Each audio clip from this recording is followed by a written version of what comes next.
Hello there. Welcome in. Glad to have you, whether you're listening on Extra Sports 1300, 740 KVOR, the streaming apps of those two fine radio stations, which are both sponsored by Diversus Health, mental health and well-being for all, or there's another way to consume the show on a daily basis. You can watch anywhere you scroll.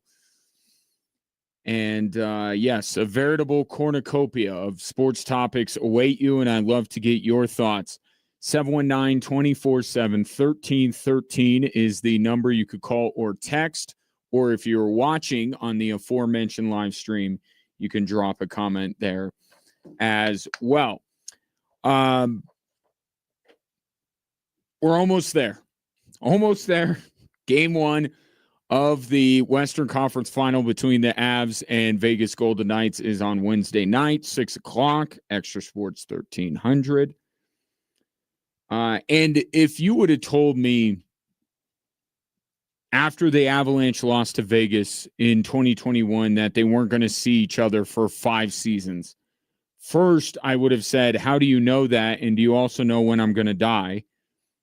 And then I would share how surprised I was to hear that. Two teams that were in great positions at the time to win a Stanley Cup, teams that have the highest of expectations, that expect and do everything possible to win a Stanley Cup year in and year out, and they don't see each other for 5 years. Kind of weird. But here they are once again meeting in the playoffs, and I've been thinking a lot about 2021 has Nazem Kadri. Yeah, I mean, I suppose it's hard not to, but I think it's completely irrelevant. I mean, obviously it's the same teams, but, a lot of turnover, especially, I mean, there can be a lot of turnover within 1 year, let alone, 5 or 6. So, yeah, I mean, obviously hoping for a different outcome this time. Why that's a good question to him, and why I kind of understand why he wasn't wanting to spend a ton of time talking about 2021 was because he was suspended for that series. But he's right. The Avalanche specifically are a different team than they were in 2021. Now, they still have the core of their team, and I believe it's 13 players that played in that series are playing in this one, and 12 of them are on the same teams. Nick Waugh has obviously moved from Vegas to Colorado by way of Toronto. But there's enough different there in terms of the personnel, but more so the way that the Avs are built, the ideas, what they believe is most conducive to winning a championship, right? Depth, a little bit more physicality, a little bit more of paying mind to the defensive side of the ice. So I don't know how much 2021, other than, I don't know, is there such a thing as bad nostalgia if you're an Avs fan? But other than that, I don't know that that series has anything to do with this one, to Kadri's point. But I guess alongside nostalgia, it would also be how seminal a moment that was for the Colorado Avalanche when the light bulb went on and they understood that for all the talent they had and all the goal-scoring prowess, it wasn't going to get them what they needed. And we all in life have that one relationship along the way that makes us realize, hey, if I'm going to settle down, if I'm going to have the life that I'm envisioning, I probably got to change some things about myself. Right? I haven't had that yet, but I hear some people do. But that's where 2021 comes into play, right? Knowing that this Avalanche team thought differently about what they needed to be in order to win a Stanley Cup, and they were successful in that, and they have rebuilt their team in many ways after the Stanley Cup run to get them in this position. But another aspect of 2021 that kind of does impact this series in a way, not the way that 2021 played out as much as the fact that Vegas and Colorado were there in 2021. And what I mean by that is that these are both teams that know exactly what is required in every facet, the way they build the roster, their mentality, everything. They know what it takes to not only get to this round, but get past this round and hoist the Stanley Cup. These two organizations know how to do that. And that makes Vegas and Colorado, respectively, for one another, different than either of the two teams that Vegas and Colorado have played so far. Vegas especially, right? Vegas played a couple of teams that at times showed their youth. They just got here in Anaheim and Utah, maybe a little happy to be here. But Colorado hasn't faced a team as battle-tested as Vegas. Like, LA certainly not that. Minnesota is not that kind of team either. So this is a different challenge for both teams. Here's Vegas head coach John Tortorella on what that means in practice, right? We always say this, battle-tested. What does that mean? What does that show on the ice? Here's John Tortorella on that. I just think the team stayed within themselves. As we talked about through the series, I think they're flatline. They don't get too excited when things are going really well, and they certainly don't lose themselves when things struggle. We through both series, we've had some ups and downs. There's been some peaks and valleys. I think that's one of the biggest strengths of our team is handling that, and that's why I think you improve as a team when you go through a 7-game series. Is you just stay with it. And look, he's talking about his own team, but Jared Bednar has said something similar about his team on a number of occasions. And I think both of these teams at certain points through the first two rounds have taken advantage of the moment maybe being too big for their opponent. Right? Wasn't there some of that when the Avs are rallying from 3 goals down, Minnesota not knowing what to do with themselves to try and stave off the Colorado Avalanche? I think both teams, it didn't ultimately decide these series that either Vegas or Colorado played. But there were moments where you went, yeah, Colorado, Vegas, they've been here before and it shows. That's what it is. This stage that these two teams are about to step onto on Wednesday, it's not too big for either organization, but many of the players on both teams. And so that means that this series, and I think it's actually kind of a cool thing,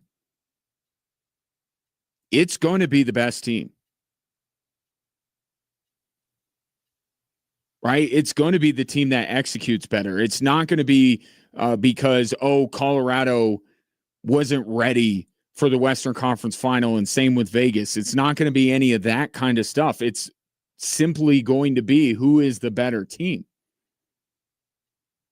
And I don't think there will be many questions at the end of this series, however long it may go, on who that better team is.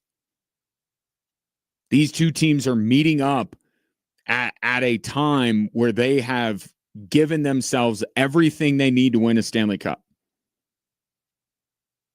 So they're not missing anything. It's just a matter of whether the Avs and what they have is better than what Vegas has. But they're not going to be rattled. And if you think that based on the fact that there was a 70-point difference in the standings, or whatever it was a big difference between Colorado and Vegas in the standings this year.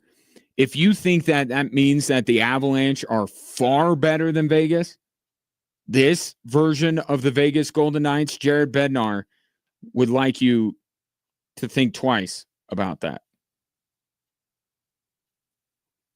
You can't look at, and I said this like when we were in the 8 seed or the 1 seed, you can't look at our record for the year and then someone else's record and go, oh yeah, they should just walk all over them. Because the last 30, 40 games of the season, you might have had the exact same record. So that's who you are for the last 4 months. And this is who Vegas is. This is a very dangerous, very good hockey team. And I get what Jared Bednar is saying, and I think I agree with him. I just don't know that he's taking in the right sample size. Because last 30 games of the season, the Avs were 28-2. Vegas was 14-12-4. So that, if you just took the last 30 games, you would look at this being a mismatch. You would look at the Avalanche being the much better team. I think the better indicator, and it's what Jared Bednar is getting at, I just, again, think he's using the wrong sample size. I think the better indicator of this Vegas team, last 8 games of the regular season, that's it. Small sample size. But that is when John Tortorella was hired. The last 8 games of the regular season. They won 7 of 8 over that time, including being the Avs in Denver, although they beat the Nordiques. So does that really count? Avs were wearing the Nordiques jerseys. And the only loss for Vegas came in a shootout, which I put no stock into. This team is, a lot of the names are the same, but there's some nuanced differences that make them, to Jared Bednar's point, more dangerous. This team just, the simplest way I could put it is they go at you. They're more direct than they were under Bruce Cassidy. Before, offensively, a lot of passing, right? To get it, they got into certain sets, trying to move the puck around here. You got to be here, I got to be here, and this is the way that this all works on the grease board. Now it's just get downhill. Now it's just go at your opponent with Mitch Marner and Jack Eichel. Defensively, this team gets into you more. They block shots more. They hit more. Almost, to use example from another sport, defensively, it's almost like Torts has Vegas playing man-to-man and Cassidy had him in his zone. Right? That's the best analogy I can make. And it's worked. I mean, hard to argue with the results to this point, right? And because they're playing this way, which I think breeds confidence, right? Being more direct, going right at teams, not trying to, out scheme them. Just like man to man, we're going to beat you. That breeds confidence. And with the results they've had lately and the style of play John Tortorella has them playing with, they've gotten a little bit of that Stanley Cup champion swagger back. I thought as we finished up the regular season,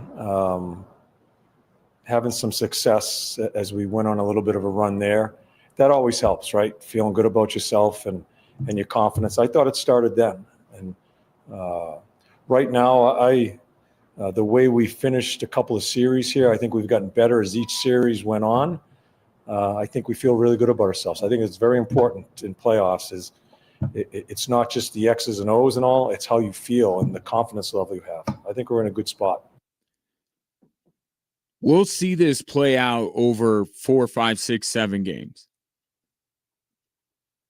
There is a chance that this version of the Vegas Golden Knights is actually a better team than the Wild team that the Avs just eliminated.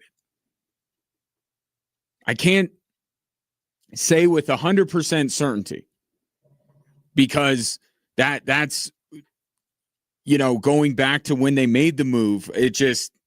You've never seen it before. You've never seen a team fire their coach as they're getting into the playoffs with 8 games to go. So Wednesday will be game 20 under John Tortorella. That's it. Not even the sample size that Jared Bednar was alluding to in terms of where you can start judging a team on who they are. 19 games. There's a chance that this version of the Vegas Golden Knights is actually better than Minnesota. And that theory will be tested over the course of this series that begins on Wednesday. One other change that John Tortorella made, which I think has certainly spurred them to this Western Conference final, putting Carter Hart in goal. Torts had him in Philly, so he knows what he has in him and what he can be. Highly touted prospect. He's not prospect anymore, by the way. He's 27 years old. But here's John Tortorella on the improvement from his goalie. The play itself speaks for itself, but I think his preparation, how he's handled a couple of situations he's gone through in both series where he may have struggled in a game and then bounces right back. To me, that's here. I've been fortunate to have him for a few years. I think he really cares. I think that's the bottom line with Carter. He cares about how he plays. He knows how important that position is for our team. And I think he's gotten stronger mentally. I think the goalies in these two series, or for these two teams in this series, are the X factors. I think that the Stars, to a great degree, cancel each other out. The depth of the Avalanche is ultimately why I think they will beat Vegas. I think we'll look at that being the reason. But when I say X factor, I usually, the way I mean X factor is something that could either work against a team or for it and would change kind of the perception of the two teams. To that point, Wedgwood, as I've stated, should be the guy game one.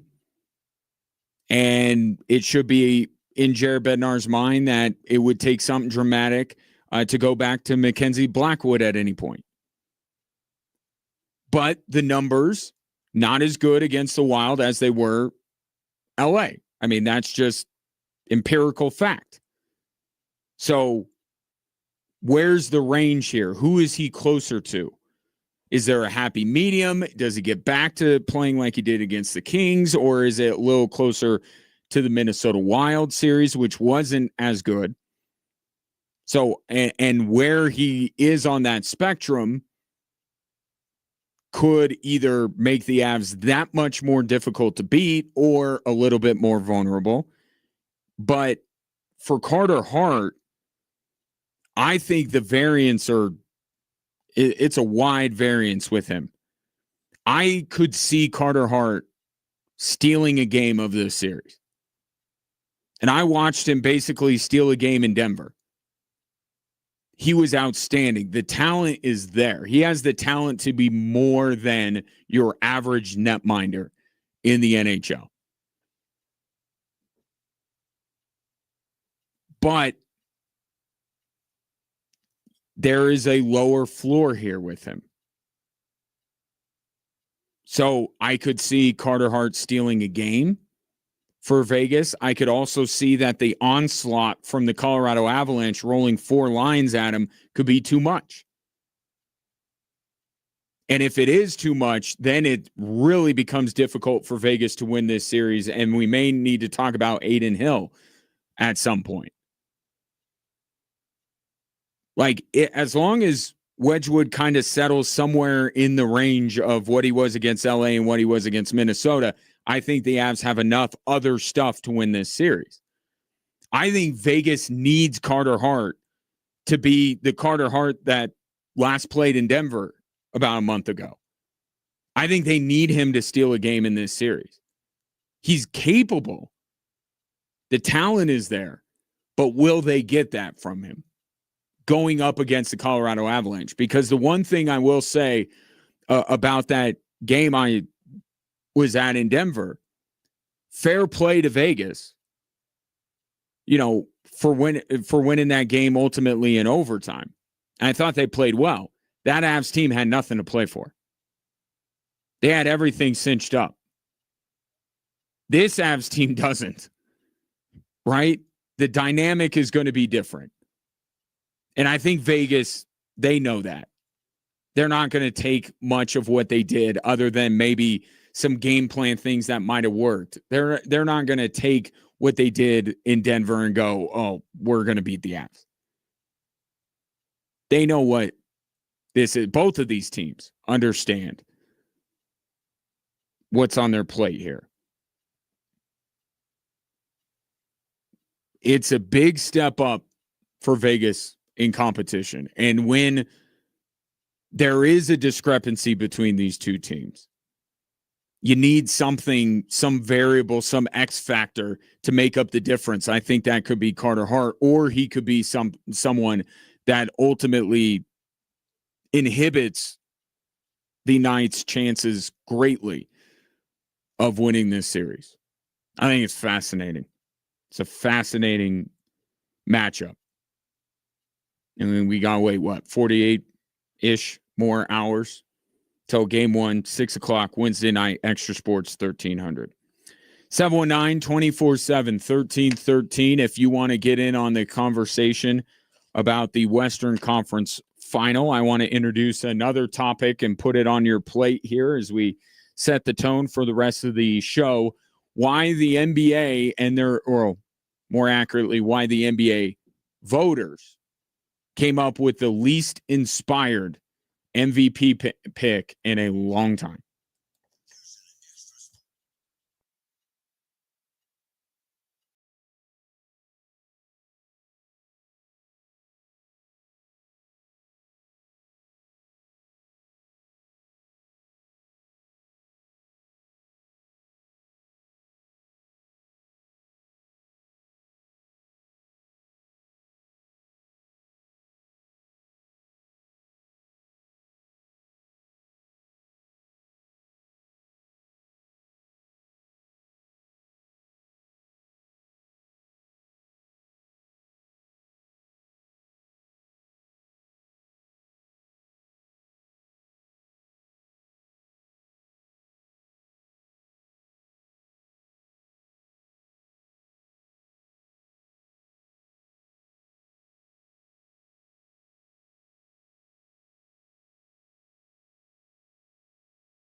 This weekend, May 23rd through the 25th, you can enjoy live music, great food, beer and wine garden, gold panning, native dancers, and a whole lot more. And admission is free.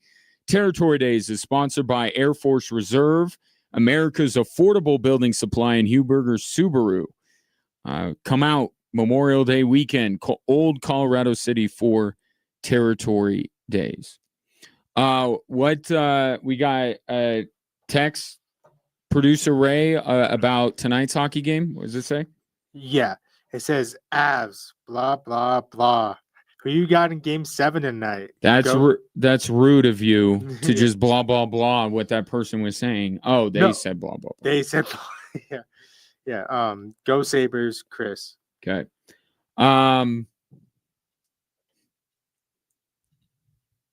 I was leaning Montreal, Chris.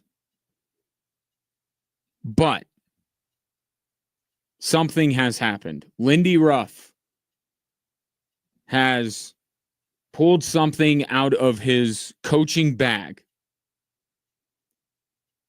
that I think just may do the trick. Lindy Ruff had the Sabres stay at a hotel last night. Game 7 is in their building. They did not get to sleep at home. They slept in a hotel in order to recreate the experience of being on the road. And if you haven't been following this series, Buffalo has been quite good on the road and quite poor at home. Lindy Ruff is going to change that by making his players sleep in beds that are not their own. If this works, it is going to be, for all the analytics and all this, Herb Brooks, rah stuff in the dressing room, this will be an all-timer of a move for Lindy Ruff, making his team stay in a hotel so their bodies think they're on the road. I'm all for this. I'm all for Buffalo winning. Certainly. I hope this works. But I will tell you another aspect of tonight's game that is going to be very important. Everyone's talking about the goaltending with Buffalo, and I get it. It's left something to be desired. Can Buffalo stay out of the GD penalty box? Buffalo Sabres have taken some of the most unconscionable penalties that I've ever seen. I mean, you're in the second round of the playoffs. Stop taking all these stupid penalties. Because if Buffalo is in the penalty box regularly tonight, Montreal is going to beat them. You got to make that game tonight 5-on-5. So, staying at a hotel and staying out of the penalty box, if Buffalo does those two things, which check the first box, I think Buffalo could do it. But I got to see them stay out of the penalty box. And you know that as better than anyone, Chris. The penalties your team has taken have just been awful. I'm looking forward to that. Game 7 at 5:30 tonight. I want Buffalo. I'm rooting. Bo Byram and company. Hopefully they get it done, but gotta stay out of the penalty box. Shifting gears to the NBA. What, Ray? I was just saying we had another good text. Oh, okay. Well, then I'll do this, and then I'll do the MVP thing. Go ahead. Ryan agreed on Carter Hart as a Flyers/Avs fan. He was supposed to be the second coming of Pele Lindbergh in Philly, but never lived up to it. Be it the pressure or the brutal Philly media, he could easily win a game or two. Scott and Florissant. Yep. A great point. I mean, he was one of the top goaltender prospects. when he was coming up. And I watched him in person, and I've watched much of Vegas in these playoffs. The talent's there. To Scott's point, talent's always been there. I think the point Scott makes about Philly is a really good one. Everyone talks about New York this way. Philly is a very difficult town to play sports in. And I think that Philly doesn't get its due. I don't know if this is they'll wear it like a badge of honor. But how much the media and fans can turn on you and the amount of pressure they place on you, it's not for everybody. It's not. And I would say Philly fans wear it like as a badge of honor, because it means that your athletes are wired the right way, that they can handle anything. I mean, I poke fun at Jalen Hurts a lot, but that dude, nothing affects him. So he's the right guy for that city. Carter Hart wasn't, especially as a young player and being as highly touted as he was. He couldn't hack it in Philly. Vegas is not as difficult of a town to play in as Philly. I'll just at least say that much. Sometimes the change of scenery works. And sometimes, too, not everybody's developmental path is the same. Right? We always set these milestones, especially with young quarterbacks. Oh, year 2, you got to show this. And by year 3, you got to be, and I'm even guilty of it, because there's just so much evidence to say this is when quarterbacks normally reach their peak and show you what they're going to be for the foreseeable future. But whether it's quarterback, goaltender, point guard, it doesn't matter. Not everybody's the same. There are exceptions to every rule. And maybe Carter Hart was a later bloomer. He came in well enough, but then hit some rough stretches. But the change of scenery, plus maybe he's a little bit later to develop and at a position that already takes a long time to develop. Goaltenders like Major League Baseball pitchers. Like, it takes a while. But he's got that talent. He's got the talent to steal a game in this series. The Avs have to put him under so much pressure that can't happen and try to overwhelm him. Good text from Chris and Scott. You can text in at 719-247-1313. Coming up next, we'll talk about the NBA MVP. We all knew it was going this direction, but that doesn't make it any better. That's next here on KVOR and Extra Sports 1300.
We had 6 players, by my count, with viable, legitimate MVP cases in the NBA this year.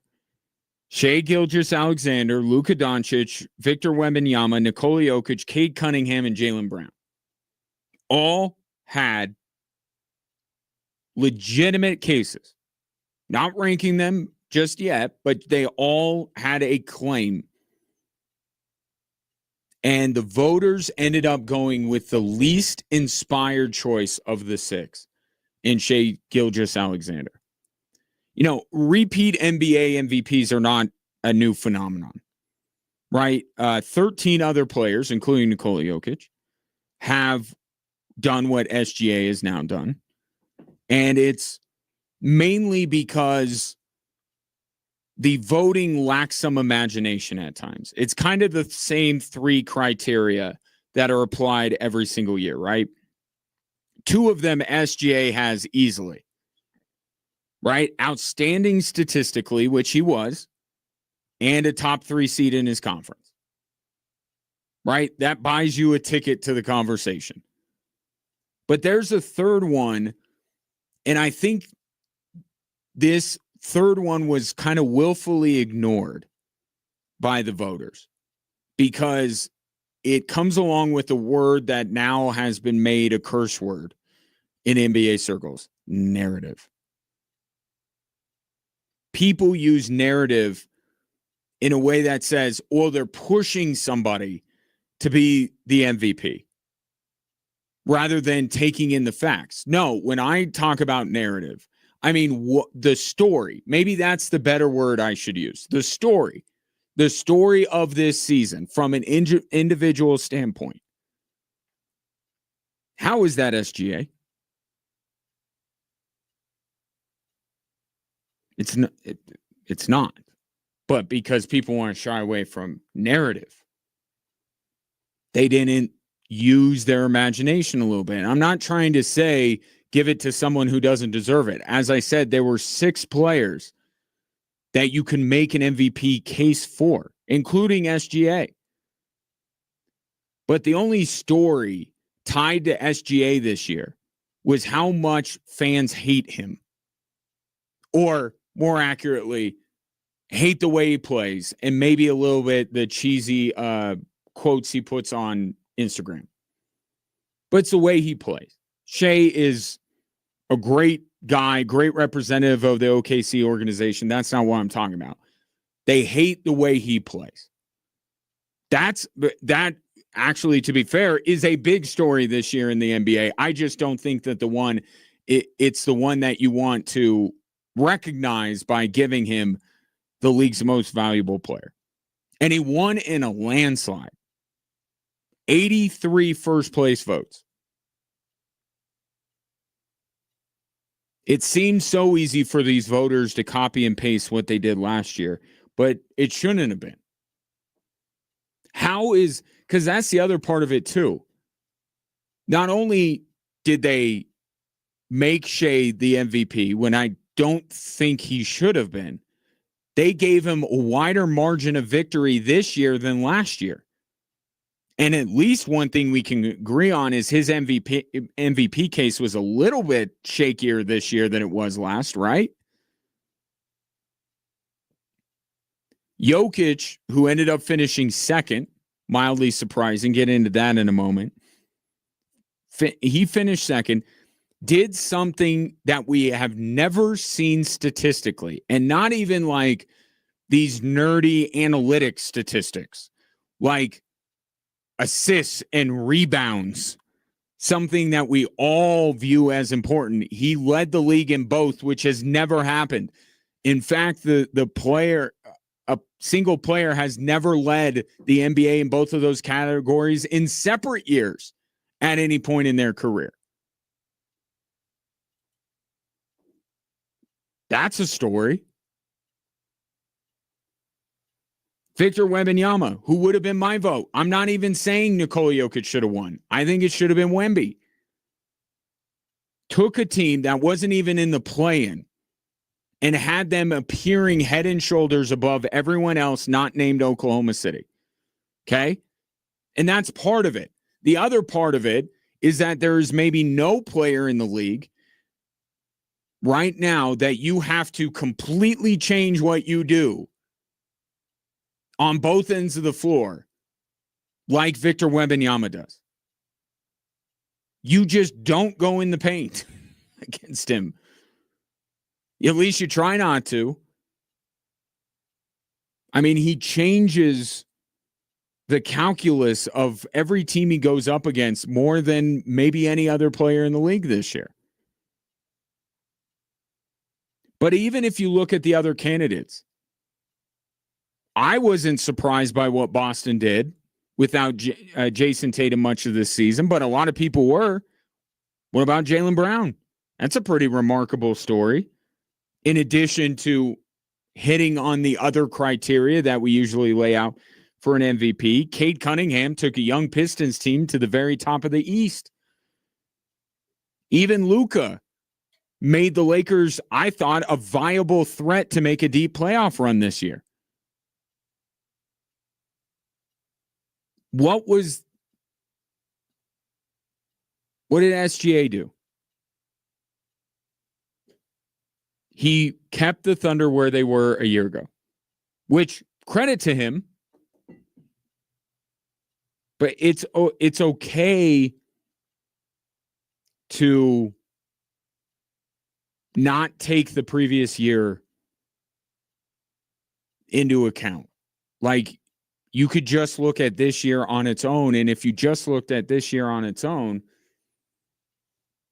I don't know that SGA is the number one guy. But I think the point here and what this tells you is that people have made narrative such a dirty word that they went for something that'd be easy, right? Well, you can't argue with SGA, right? Best team in the league all year long. He's their best player. He was outstanding statistically. Like, it's hard to poke holes in that argument. But I'm saying, look at some of these other people and what they did and say, isn't what they did more remarkable, more of the story of this NBA season than what SGA did? And in a season that I think all told the NBA would like to forget, right?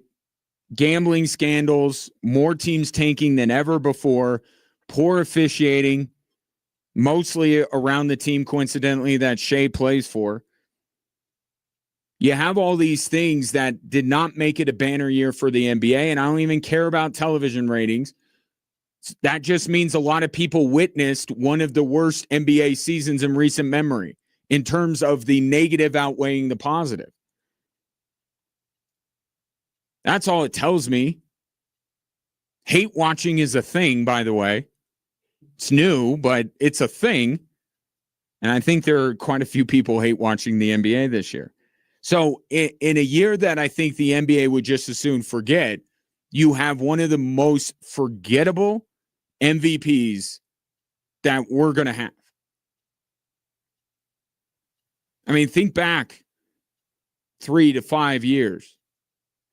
And what are we going to be saying about Shea's season? Sum up. Tell me what Shea Gilgeous-Alexander did this year. What are you going to say? You're going to say, my producer's favorite phrase, best player on best team. It lacks a bit of imagination. I'm not saying that's not a reason for someone to get an MVP vote. What I'm saying is it should not be the ultimate reason when you had all of these other very compelling figures and compelling, historic, unbelievable seasons. But they went the easy route. Now, I will say that I was mildly surprised that Nikola Jokic finished second. I thought this was Shea versus Wemby, which exposes another flaw in the NBA voting process. Like voting processes outside of the sports world, people say a lot of stuff about how they're going to vote or why they're voting, and then they go into a booth or sit at home at the kitchen table and fill out their ballot, and they go completely counter to that. What happened to all the talk about you got to play both sides of the floor? And Victor Wembanyama convinced me, made a very compelling argument. What happened to all of that? For a week straight, that's all anybody who, and many of them have MVP votes, were talking about.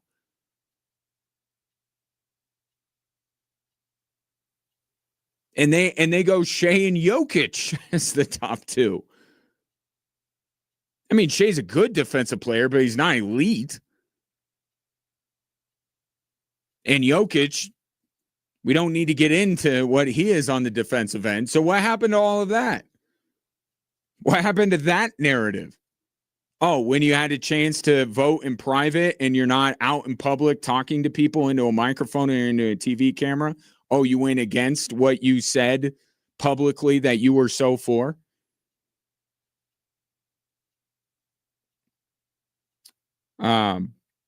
And look, I'm not saying that Nikola Jokic definitely doesn't deserve to be the second. I'm just pointing out how much the conversation was about Wemby, and then he was an afterthought in the MVP voting. Luka the same way. Like it was the voting almost showed you that Victor Wembanyama's very eloquent argument for why he should be the MVP actually didn't benefit him at all. It just hurt Luka, because that was the inevitable conversation after Wemby. Everyone zeroed in on Luka and said he doesn't play both ends of the floor. And then 10 of them turned around and said Nikola Jokic, who's not a great defensive player, not even a particularly good defensive player, he, if not Shea, then him. Like, it just, everything about it was so bizarre. But the one thing with Jokic finishing second in the voting, 6 straight years now, he's either won the MVP or been runner-up. Maybe another chance for me to call back one of my main points after the Nuggets got bounced with Minnesota. Can we not kick him off the throne of being the best player in the world just yet? Can we make someone earn it instead of just giving it to people? Like, make Shea do something remarkable that he earns MVP instead of just handing it to him because he won the last one. It's kind of the same thing here. Nikola Jokic for 6 straight seasons has been first or second in the MVP voting. Wemby, we don't even know if Wemby's going to play for a title, let alone win one this year. And I'm the one saying that Wemby is going to ultimately dethrone him. I'm just saying it's not right now. I think this vote is another nod to, oh yeah, Nikola Jokic still the best player in the world. But also points to it's not going to be any player that may knock him off of that pedestal. It's going to be his own organization. Because at some point, these playoff exits are going to catch up with him. Fair or not, we judge a lot of these. Why is LeBron James not the GOAT in many people's minds? Because he lost championships. Nikola Jokic isn't even getting to championships. That's not on him. Just like losing in Game 6 wasn't on him. Weird MVP voting, though. 719-24-7-1313. Back to Avs and Knights after this.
Welcome in. Appreciate you stopping by. Shouts to those of you watching the show. Anywhere you scroll at 740 KVOR, at Extra Sports 1300, or at Ginge Watch on Instagram, at Gingerly Tweets on X. You can watch the show there as well. And while you are there, if you don't mind liking, subscribing, following, it is the currency of our day in this business, and I would greatly appreciate it.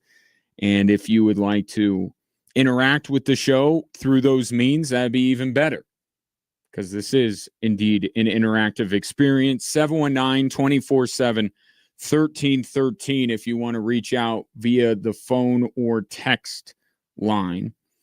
Avs Vegas coming up on Wednesday, and Jared Bednar said something interesting over the weekend when it comes to Vegas.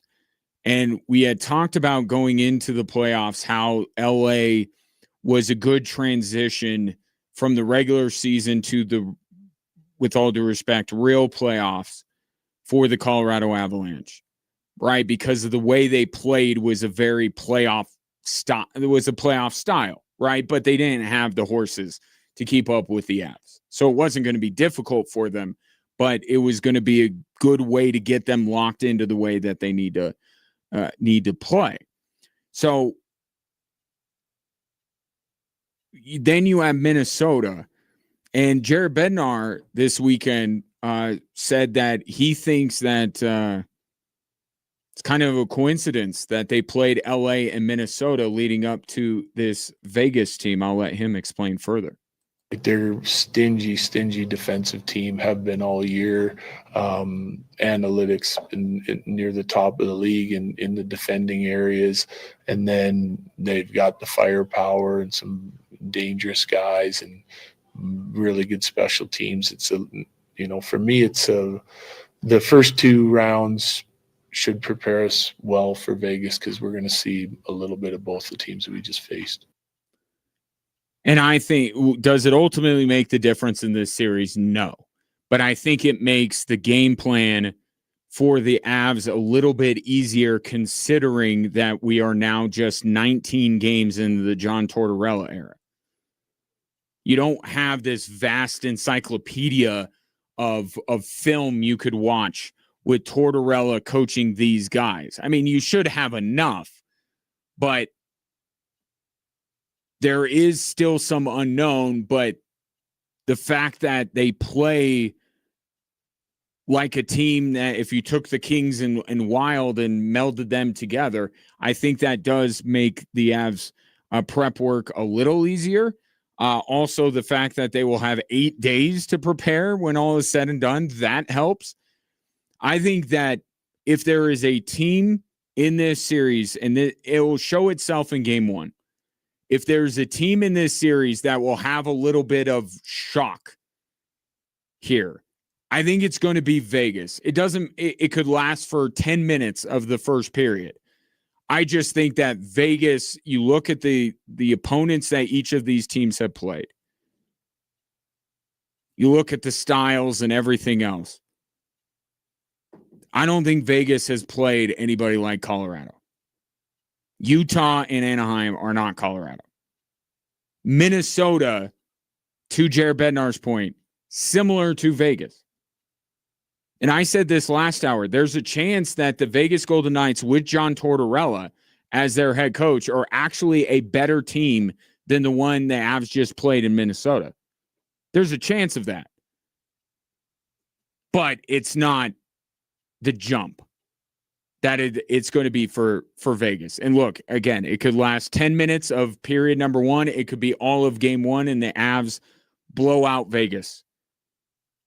But I think if there is a team in this series that is preparing and then the preparation doesn't fully get them ready for what they're about to go up against, it's definitely Vegas. But to Jared Bednar's point, it's still a really good team. Still a team very capable of putting some fear into Avs fans along the way. And it starts with, as it does for the Avs, the star power. And just as we talk about this, and I don't know why we care so much, but we weirdly do. What's good for the league? Marner, Eichel, McKinnon, Makar, that's good for the league. Those are big stars that are going to be meeting up in the Western Conference Final. And let's get to know the two Vegas stars a little bit. Here's, let's go Brock Nelson first, talking about his Team USA teammate, Jack Eichel. I feel like when you watch him as a fan, you just see how much he controls the play. It feels like he has the puck, majority of the game, and creates a lot out there for himself and for his teammates. And that's 5-on-5 and power play as well. So he just looks so calm and poised with it. You have to play him tight, be in his face, and be physical on him. But he's a good player. Try and take away the time. And that's going to be one of Brock Nelson's primary jobs in this series. And I see a lot of people on social media and stuff talking about Brock Nelson's line and them needing to have a big series. And I think the numbers from Brock Nelson and Val Nichushkin specifically are not what you would hope they would be. I don't know if this is the series or even next one. Honestly, if they get through where you're saying, Brock Nelson and Val Nichushkin, you need to step up big time offensively. Because I think in saying that, you're ignoring why those two players are so valuable. And it's because they are two-way forwards. Yes, they need to produce in order for the Avs to win, right? That's part of their job too. But both of these players play a full 200-foot game. And if Brock Nelson and Val Nichushkin can, along with if Gabriel Landeskog's on that line or Parker Kelly or Nick Waugh, whatever it might be, plus the defensemen that are on the ice, if the thing that they do while they're out there is keep Jack Eichel and Mitch Marner corralled, that's as valuable to the Colorado Avalanche's success in this series as anything. So I think that line in particular, it's a little, I get it, right? Your top six, that's where you look for most of the production for any NHL team. But understand what they're going up against. And if when they're on the ice, especially these first two games, when the Avs have the last change, if they can limit whatever line Jared Bednar matches with them defensively, then that is a huge help to the Colorado Avalanche's chances of winning these games. So I think we have to look at Nichushkin and Nelson specifically and say, all right, yes, are they capable of more? They've shown they're capable of more offensively. But let's not make them the line where you go, the production has to come from them. They have to step it up because they have their hands full skating backwards the other way towards their own goal. Now, as far as Mitch Marner is concerned, here's Avalanche head coach Jared Bednar on what he has brought to the Knights in his first year with the team. There's even games where the other team carries the game and they come out on top because of their patience and playmaking ability, and Marner has a lot to do with that. Power play, shorthanded, 5-on-5. He plays all situations, is dangerous in all of them. So when you're adding an elite talent like Mitch Marner, it makes you better in all areas of the game, especially because he touches all areas of the game. And look, if you follow the NHL, what Jared Bednar said there is not revelatory. You know how supremely talented Mitch Marner is. The question with him was, is he a playoff performer? Can he perform when the lights are the brightest? And mentioned this with Scott's text earlier about Carter Hart. I mean, Mitch Marner, I mean, you could use it as a slight on him if you want. Some guys aren't built to play in Toronto. And, Mitch Marner was part of a group there in Toronto that hadn't won anything. So they're all kind of failing together. And there's no one that they could really turn to and say, how does this work? How do we get it done? And they're doing it in a pressure cooker that is the most hockey crazy city in the world. So I think with Carter Hart not being in Philly, I think he's in a better spot in Vegas for the same reason that Mitch Marner is now all of a sudden, scoring goals in elimination games, in closeout games. Yeah, maybe the goal of the year in the last game of the Anaheim series. Like, the talent has always been there with Mitch Marner. But in an organization that still has high expectations, but maybe not, I mean, it's just different. I mean, Colorado's even different than Toronto. Like, you have to be fair when it comes to the pressure that is on hockey players in Colorado is nothing like it is in Toronto. So Mitch Marner, I think, benefiting, and also benefiting from going to a group that has hoisted a Stanley Cup, that has other stars.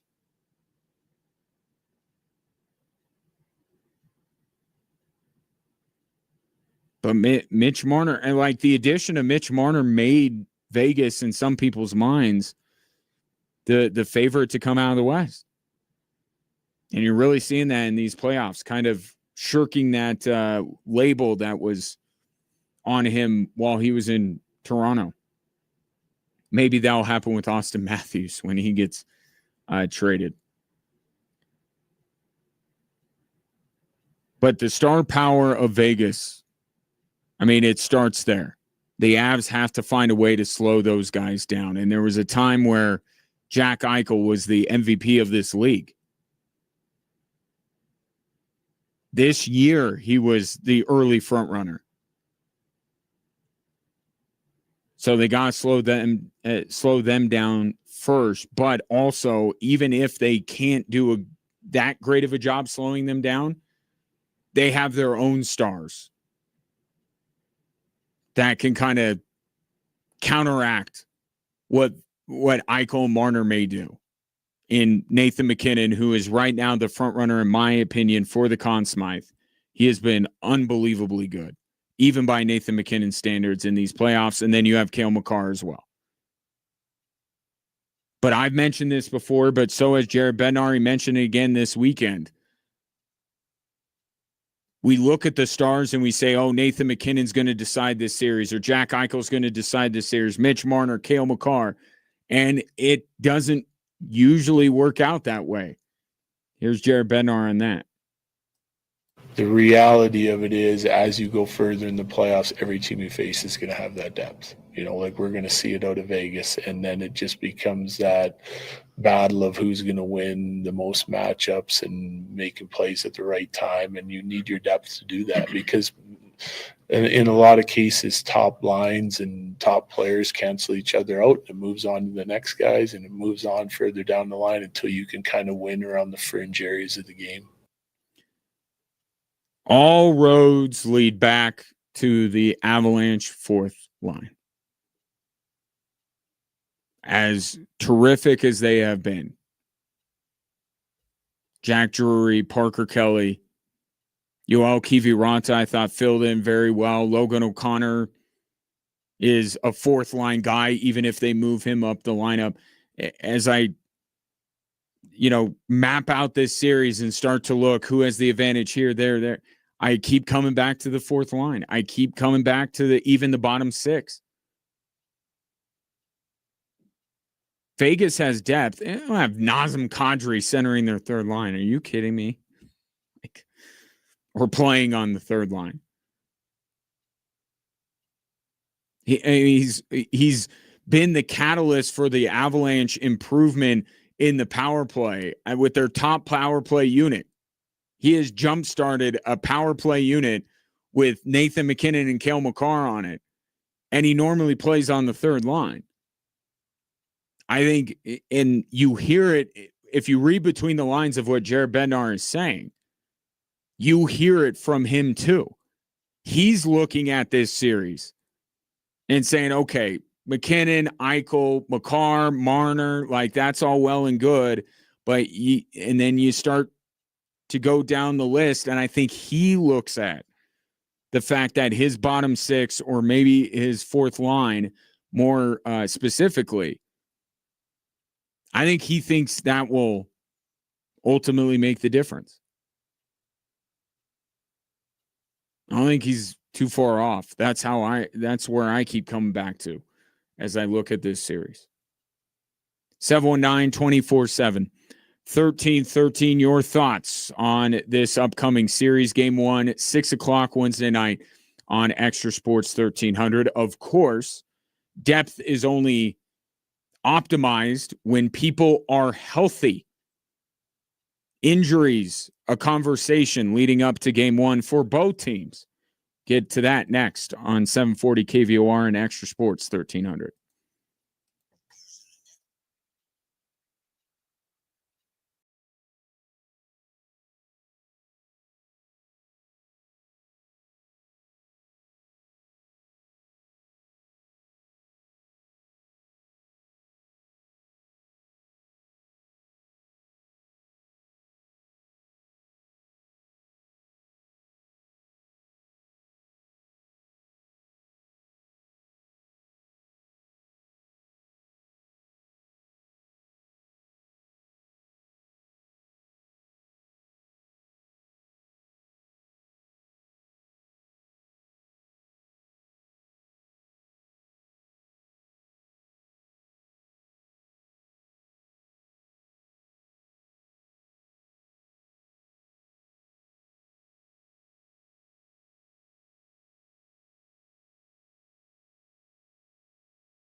May not be the worst thing in the world that the Avs are waiting 8 days to play in the Western Conference Final because they are not quite healthy yet. The latest on that, Josh Manson and Sam Malinsky practiced yesterday. So that's good. That's two of your better defensive defensemen in a series where you're facing Eichel and Marner getting healthier. So they were practicing, still waiting for Brent Burns, Arturi Lehkonen, and most notably Cale Makar. Now, Cale Makar, I'm not saying that Jared Bednar is dabbling in the shadow arts here, trying to throw. It just, is there any reason to put Cale Makar on the practice ice before Wednesday? I'm sure he will at some point, but I don't see the utility in doing that. If Cale Makar's good, he's good. The other guys, I think you need to see it because you need to make lineup decisions. If Cale's good to go, he's playing. Right? These other guys, where are you playing them? Who are you playing them with? You know, Cale's going to be next to Devon Taves. He's going to be on the top power play unit. You don't need to figure out how Cale Makar looks to know where you're going to put him. But the other guys, you got to kind of know, and there are some lineup decisions for Jared Bednar. So the other guys, I feel like they need to be on the ice and practicing with Cale. If he's good, he'll play. Jared Bednar did say this with a caveat of we'll see, but we'll see. He thinks everyone's going to be available for game one, which is obviously a very good thing. And I think if we're, ranking them, yeah, having Cale Makar would be the top priority. It would be best if they had him above all others back. But I wouldn't put too far behind him a Sam Malinsky or Josh Manson. Or even Brent Burns. I mean, think about the play he made in the Minnesota game. Was that on second goal? So Brent Burns has elevated his game, but those physical defensive defensemen in this matchup are very important. And Cale also, the reason why Cale's number one is because Cale does both. Offensively gifted, but he's also a good defensive defenseman. So he's number one, obviously. But if you could wave a magic wand, getting Josh Manson and Sam Malinsky back is probably second on that list, then Burns, then probably Lehkonen. You want them all back.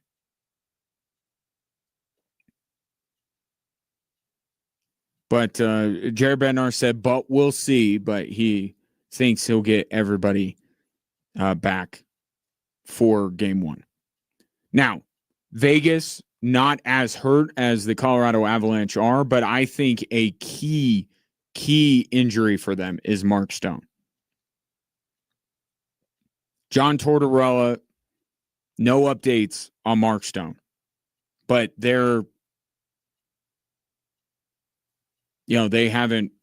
When I heard John Tortorella speak, they were just turning the page to Colorado. So we'll see. But Mark Stone, and I talked about this at the beginning of the show. Vegas and Colorado, one dynamic that each of them bring to the table that I don't think either team has played yet is the championship DNA. That pedigree. Utah didn't have it. Anaheim didn't have it. Minnesota doesn't have it, nor do the LA Kings. At least not this version of the LA Kings, save for, Kopitar and Drew Doughty, but that's not enough, clearly. Mark Stone adds to that.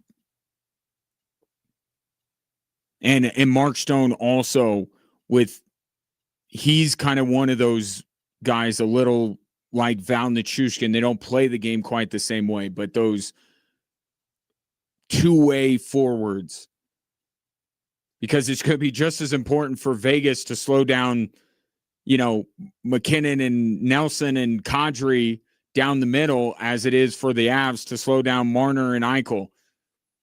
So having Mark Stone will help them with that too. So that is a significant potential absence, at least early. I would expect to see Mark Stone in this series. That's just my gut feeling. Game 1 seems like a reach. But we'll see. So both teams certainly dealing with injuries. Avs with more the quality and the quantity when you talk about Cale Makar and the number of guys that are hurt. But Mark Stone being in this series, I would almost go so far as to say that without Mark Stone, Vegas definitely does not win this series. Now, I think the Avs win anyway. But without Mark Stone, I don't think Vegas has a chance to beat Colorado. With Mark Stone, they have a chance.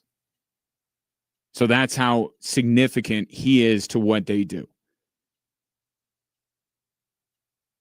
And we'll see on Wednesday night whether Mark Stone and all these other injured Avs or the injured Avs make their way back. Guy use, rest as a weapon. And this is one of the ways you could do it, getting guys healthy. And I think that the Avs, I think Game 5 was the perfect embodiment of that. The idea that we want this break. You may not want it as a fan because you want more and more Avalanche hockey, but they wanted the break. They know how banged up everyone is. We're all shocked at the end of the year when it's like this list of these injuries. Like, what was it the other day? Was it a Ducks player? I think it was a Ducks player. Fractured 2 vertebrae and was playing. But the guys in the locker room probably know. So they know how banged up their teammates are. And collectively, they're like, we want to hit pause here and we want to rest up and get ready for the next series. Rest is always a weapon in these 7-game series, but in hockey more so than basketball or baseball. These guys are more hurt, more injured than you can even understand. So if they get 8 days instead of 6, they'll take that. And I think that's maybe not their main motivation, but that was certainly a part of it in that Game 5 when they fell down like they did and said, no, we're coming back. We're going to try and come back and win this game. They wanted the 8 days off. And who doesn't? Wouldn't you take 8 days off of your job? I guess they're not totally off of their job. They still got practice. 719-247-1313. Game 1, Avs and Golden Knights. Wednesday night, 6 o'clock here on Extra Sports 1300. Also, great place to watch it. Brass Tap, Bass Pro Drive. Make your plans now. Get the buddies together. $3.50 pints of Coors Light, Coors Banquet, Miller Lite, and Mountain Time. Sports, Spirits, Social. The Brass Tap. Coming up next, with the exit of another NBA playoff team, arrives one of the best trade partners for the Denver Nuggets. I'll explain next on 740 KVOR and Extra Sports 1300.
We got a holiday weekend coming up. What are you doing? How about Territory Days? Old Colorado City, May 23rd through the 25th. Plenty to do. Great food, vendors, gold panning, kids zone, live music, and admission is free. Territory Days is sponsored by Great Clips, Kingdom Builders Family Life Center, and Hugh Berger Subaru. Enjoy the weekend in Old Colorado City with Territory Days. With the Pistons flaming out in Game 7 last night, just as the Cavs coincidentally flamed out in Game 6, the last two games of that series, quite lame. But the Pistons now become maybe the perfect trade partner for the Nuggets with Jamal Murray. As I have been one to bang the drum of that's the trade that needs to happen.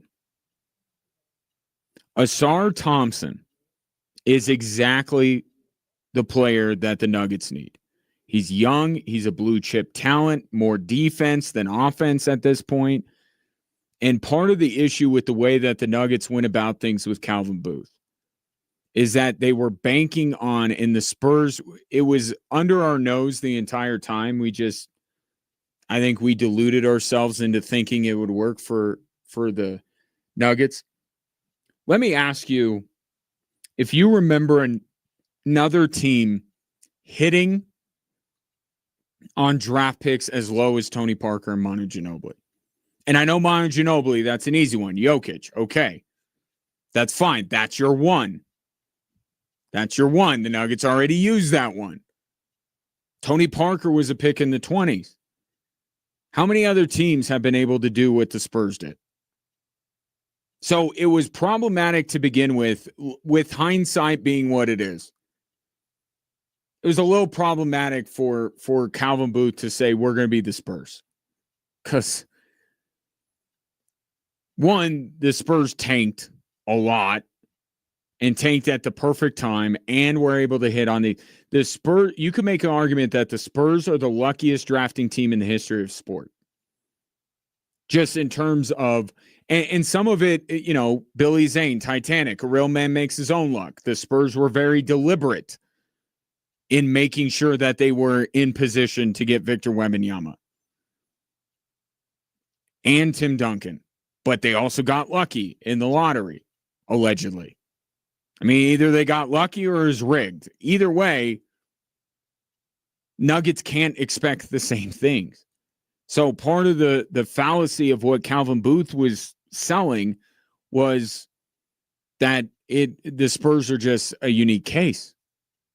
There just haven't been many teams in the NBA in its history that have been able to hit like that. But that's part of the problem. The Nuggets are like Christian Brown and Peyton Watson and Deron Holmes and Jalen Pickett, and we're going to find these guys at 25 and 35 and 56. Don't work. Sar Thompson's a lottery pick. And he's got some development.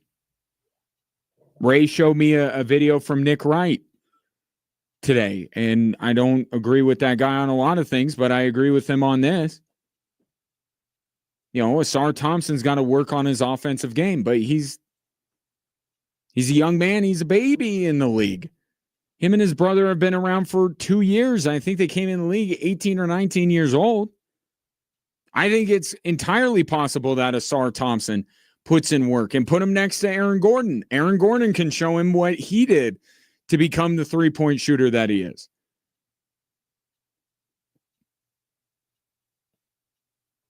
And with the Pistons, because that's been the whole thing, right? With all these mock trades, and it's all fun and games, and we love doing it. But the problem is we don't account for the other team. Why in the world, and I will call this the Zeke Naji effect. Why in the world would anybody take on Zeke Naji's contract? You have to find the why for the other team in the trade. I have it with the Pistons. They do not have enough shot making. Asar Thompson being part of that. They don't have enough playmakers. They don't have enough shot makers. And by getting Jamal Murray and not bailing on the development of Asar Thompson, but just recognizing where they are, they're pushing for that title, right? You give up some of your young assets to get a guy that can help you win a title. And the sure bet this next season for Detroit, I think, would be that Jamal Murray would give them a better chance to win than Asar Thompson. So you put Cade Cunningham and Jamal Murray together in the same backcourt, and you figure out Jalen Duren. I don't know what they're going to do about Jalen Duren, but Jamal Murray could be a guy that moves the needle for Detroit and gives them something that they are lacking outside of Cade Cunningham. A bona fide shot maker. And for the Nuggets side of this, and Tom Haberstroh had a trade like this a couple of weeks ago for Yahoo Sports. And he put in, I'm not as good at making the contracts work and everything like that. He said, if you throw in Duncan Robinson and Karis LeVert into that trade, it works. So Nuggets get the type of young player that they've been trying to get over these last few years. It gives them a player that has more the mentality and focuses on the end of the floor that the Nuggets need more players to focus on. And they still get a shooter in Duncan Robinson, still get more depth in Karis LeVert. It's a win-now move for the Pistons. I think it makes a lot of sense given how they just bowed out, and it makes a lot of sense for the Nuggets given how they just bowed out of the postseason. And yes, it would open up of a hole in terms of ball handling, and that's something that David Adelman talked about that his team needs more of, not less of. But you go out, you're probably going to move Cam Johnson, regardless. That's probably going to happen this offseason no matter what. Get a ball handler. You get somebody under contract, but there's also guys that are set to hit the free agent market. CJ McCollum, Colin Sexton, Kobe White. I don't know what they're going to command on the open market. I'm just saying there are guys capable of handling the basketball that are set to become free agents. And you got to handle one thing at a time. Right? There's no magic bullet here. There's no trade that is going to fix the Denver Nuggets and give David Adelman what he wants and give Nikola Jokic what he needs and give you what you want as a Nuggets fan. You got to prioritize. And a player like Asar Thompson is the type of player that the Nuggets need to be prioritizing. And you figure the other stuff out as you go along. I mean, heck, David Adelman was thrilled with Tyus Jones. Just bring back Tyus Jones. Or heaven forbid you give Jalen Pickett a shot. Like, one step at a time here. But here's the part of this that you have to understand with a trade like this. And I knew this going in, and I'm still okay with it. All this stuff that we're talking about, what the Nuggets need, what's best around Nikola Jokic, it's not for this year. It's not. The Nuggets are in a situation right now where maybe one step back can make them go 2 steps forward. I mean, and that's the sobering reality of where the Denver Nuggets are. To remake your team, you really can't do it on the fly. They tried their hardest with trading Michael Porter, right? That was them trying to change their team on the fly. And they tried something. And I give them credit, but the task now for the Nuggets is to realize it didn't work, that their issues go a little bit deeper than not having depth. And they need to take a step back.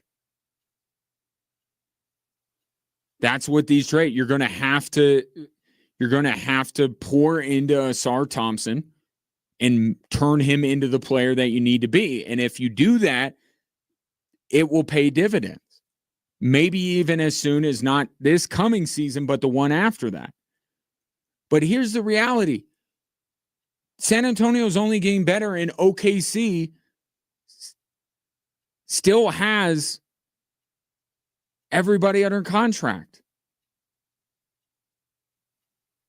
What are you going to do right now that will make you better than a now more seasoned San Antonio team? What I wouldn't have given to see the Nuggets play the Spurs, and we just never got it. But the Spurs, all that stuff about them not being battle tested, seasoned, all that kind of stuff, that's now out the window. They're in the Western Conference Finals. So they're going to be better for this experience no matter how the OKC series goes.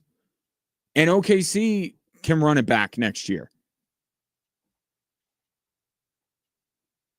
After that, OKC, welcome to the world everybody else lives in the NBA. You're going to lose some guys. Hartenstein, Dort, both set to become free agents when Shea is making $60 million. Not saying they shouldn't have given Shea that money, but there are consequences, right? The Nuggets have found that out. They paid a bunch of guys.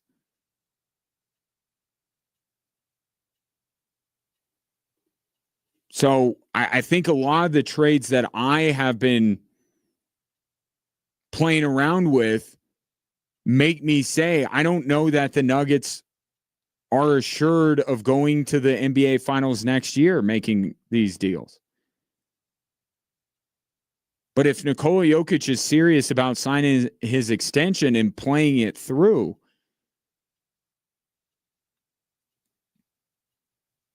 you got more years with him. And you can make the argument in the meantime, you could talk yourself into the Nuggets making a deep run, right? Because you have Nikola Jokic. And I'm not suggesting that the Nuggets get way worse here. Right? They're being different, and they'll take a step back.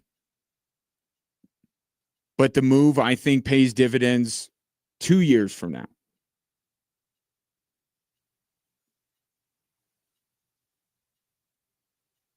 But that idea of we have Nikola Jokic in the wrong hands is dangerous. For me, I'm still trying to make the Nuggets ultimately better. What the Nuggets are getting set to do, I fear, is weaponizing the idea of we have Nikola Jokic and just shedding salary. Not inherently changing the way this team is put together. Just dumping monies. And they'll say, well, it allows us to be flexible because then the next year we could go back into the tax because we got to reset the repeater tax. This is all stuff that really gets you excited if you're a Nuggets fan, right? Repeater tax, second apron, all this kind of stuff. You love when your teams speak this language. They're going to say we could be aggressive. Aggressive for whom? What are you going to go get? I mentioned a few guys that are set to hit free agency. Do any of those guys seem like, oh my God, you're telling us we could get CJ McCollum? Like, I understand that. These aren't sexy additions, but they're guys that can bring the ball up the court, which is what the Nuggets need more of. This idea that the Nuggets can take a step back so they join the free agent bonanza like the days of when LeBron and Carmelo and Dwayne Wade were all set to become free agents at the same time. Those days are gone.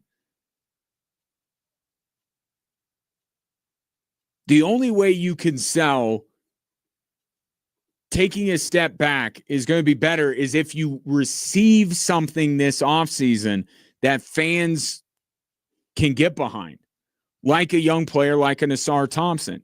If you just simply let Peyton Watson walk and you trade Cam Johnson for nothing, and we know that Valanciunas is all as good as gone no matter what,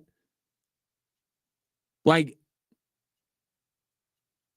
you're not better this year, but there's no guarantee that you're going to be better in the future. But that's what I think that the Nuggets are getting ready to do. And they will use we have Nikola Jokic, or they'll use some team-friendly media members to spread the good word of we still have Jokic, don't worry. But I don't think it's going to work as well this time. You know, fans every offseason say this guy's got to be traded, got to do this, got to do that. It feels different right now, doesn't it? It's not just normal sports fan behavior. The loss to Minnesota broke this fan base. And now it's not they need to make moves just because we like our team making moves and looking like they're getting better. Like, there needs to be a fundamental shift and fundamental changes to the way this roster is built. And simply letting guys walk or dumping salary is not going to do that.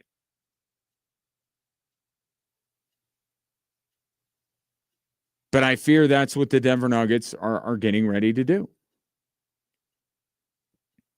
The move I'm proposing,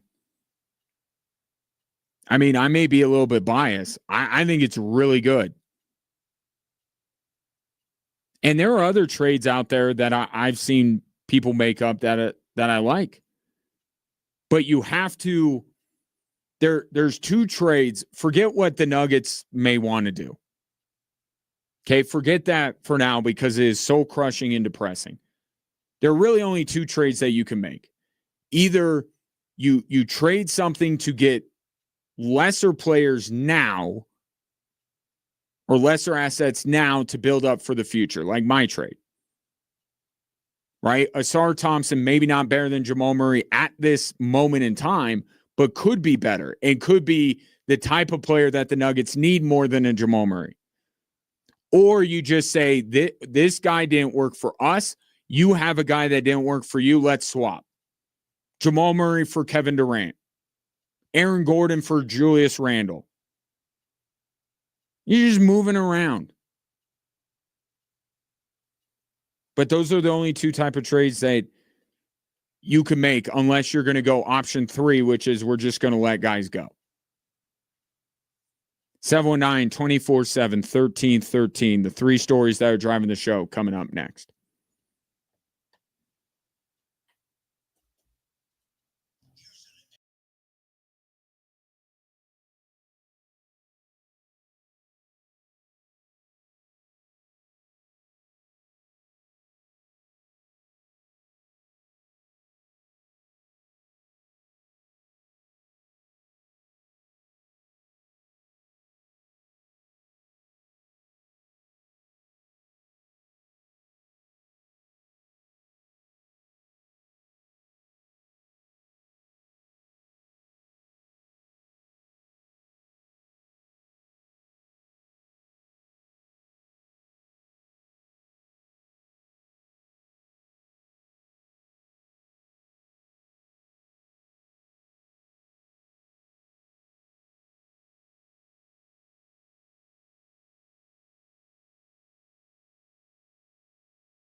Hello there. Welcome in. Glad to have you, whether you're listening to the show on the Extra Sports 1300 or KVOR app, sponsored by Diversus Health, mental health and well-being for all, or whether you're watching the show on social media, anywhere you scroll, really. YouTube, Facebook, X, Instagram, we're there. I'm there. And while you're there, drop a comment or text into the show, 719-247-1313. Producer Ray standing by, eagerly awaiting your correspondence. Perhaps the 3 stories that are driving the show, may elicit a response from you. And we'll do that right now.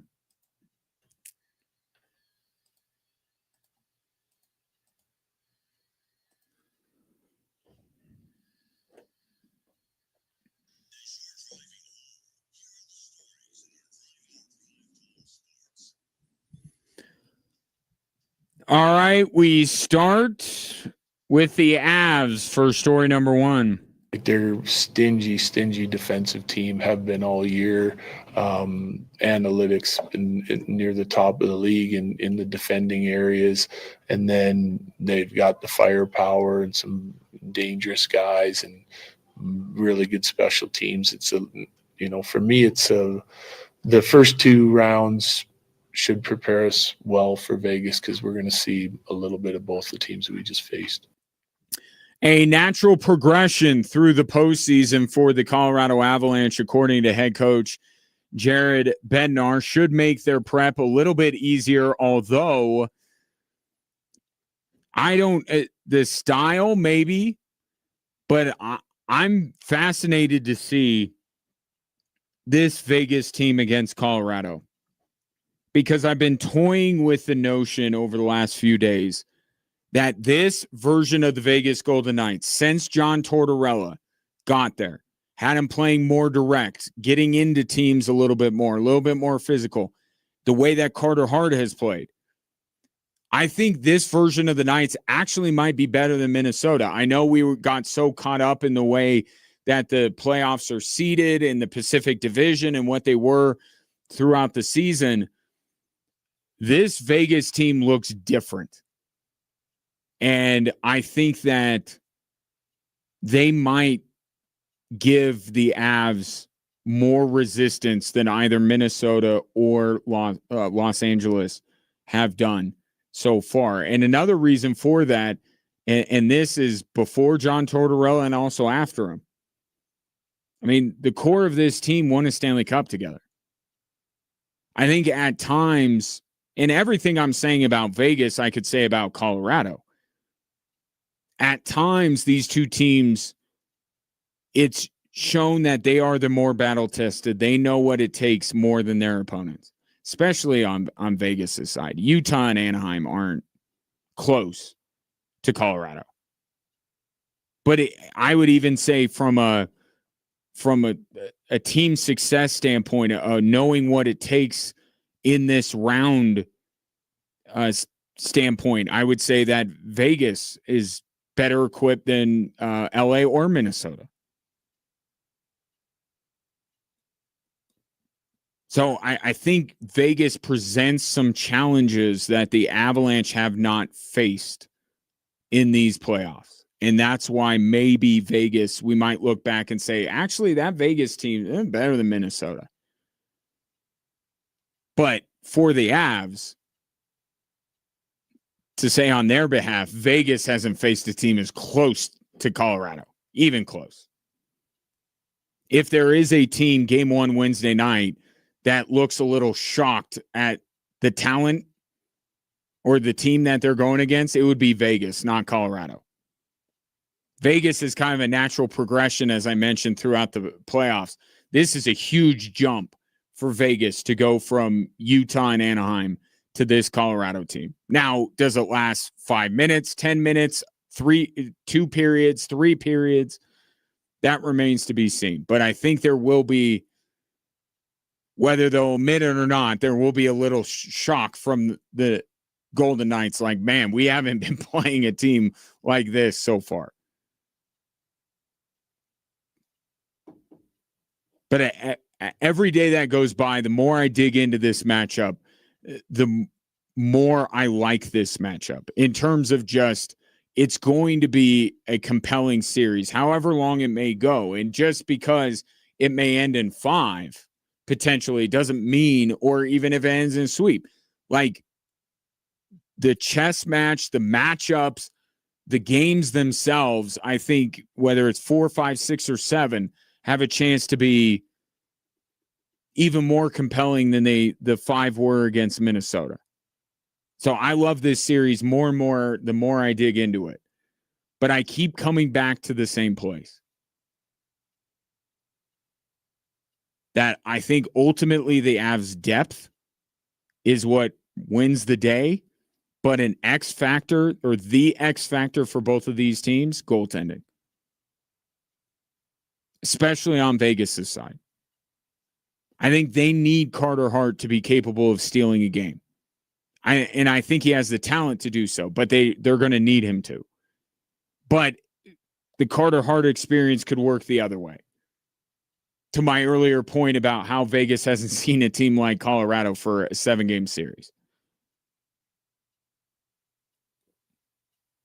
So Carter Hart could be a force multiplier and make up some of the difference that I see in depth between these two teams, or he could actually detract from what Vegas already has because he can't stand up to the onslaught that the Colorado Avalanche could bring his way. And then for the Avs, same way. We have to look at Scott Wedgwood, even though I think he's the number one guy. He should get the net game 1, and Jared Bednar should just keep him there unless disaster strikes. He still wasn't as good in the Minnesota series as he was against LA, and that's forgivable because Minnesota's better. But I think Scott Wedgwood has shown at times he is capable of maybe more than people give him credit for.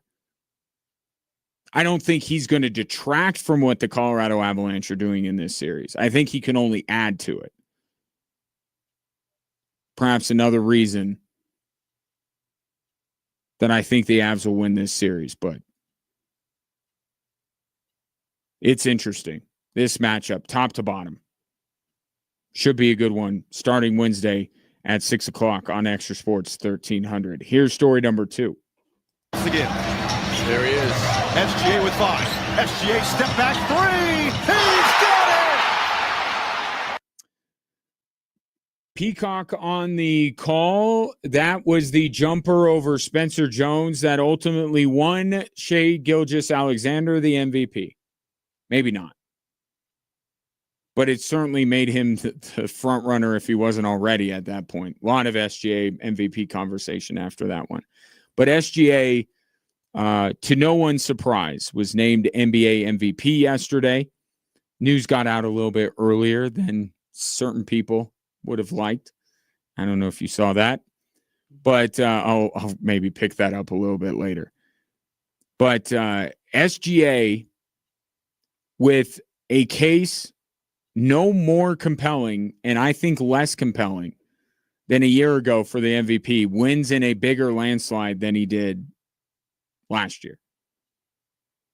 We had legitimately 6 candidates, all of which had a viable case for MVP, including SGA, to be fair. I think that the voters just went with the easiest option. I think they went with the most uninspired choice of the 6. And I just wonder what we're going to say moving forward about why SGA won the MVP. Tell me about the back-to-back MVP year for SGA in 2026. Well, it was kind of like when he won the year before.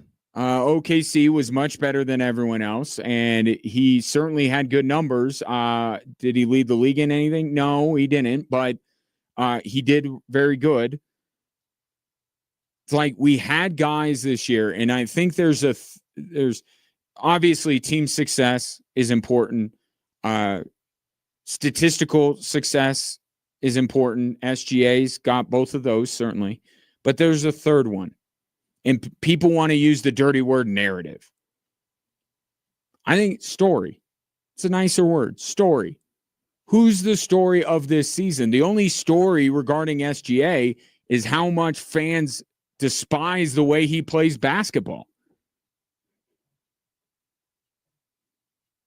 Nikola Jokic did something that no NBA player has ever done, leading the league in assists and rebounding, and he did it in the same year. Victor Wembanyama was a force that completely changes the way that teams attack the San Antonio Spurs. And oh, by the way, the Spurs went from not even a play-in team to an argument of whether they or OKC were the best team in the league this year. Jaylen Brown did it for much of the season, had Boston every bit the title contender that they would be with Jason Tatum without him. Luka made the Lakers a viable threat in the West again with the way he played. Cade Cunningham took a young Detroit team and put them on top of the Eastern Conference. Like, there's so many better stories here, so many better ways through one individual to highlight what was good about this NBA season. And instead, the NBA voters decided to tack onto a season full of things that the NBA would rather not remember: gambling scandals, officiating conversations, tanking, and then you throw in one of the more forgettable MVP performances in recent memory. Like, it just was so easy for them to just go, yeah, SGA. I think they should put some more thought into it. And what's wild is we thought it was going to come down to SGA and Wemby, and Jokic ended up second. So where was all that talk after Wemby made his impassioned plea to become MVP? Oh, yeah, got to play both sides of the floor. He got to. Full basketball court. And in fact, Nikola Jokic, in the end, Victor Wembanyama took votes away from Luka. He didn't get any votes or didn't add any votes. He just took them away from Luka. And they went to SGA, apparently, or Jokic.